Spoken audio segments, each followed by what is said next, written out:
El excepcional récord de 50-0 de Floyd Mayweather está bajo el asedio de un campeón mundial del que probablemente nunca hayas escuchado.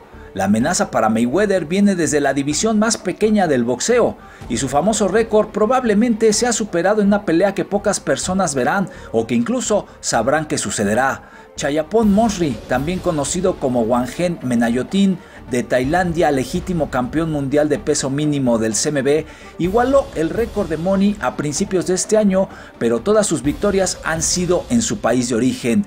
Pero, ¿qué valor tendrá el logro del gigante enano de Tailandia si cuando un árbol cae en un bosque y nadie está cerca para escucharlo?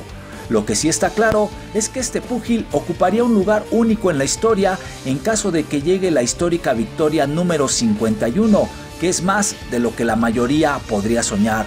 Y aunque no todos conocerán su nombre, los pocos que lo hagan sabrán que Menayotin mejoró el récord de Floyd Mayweather.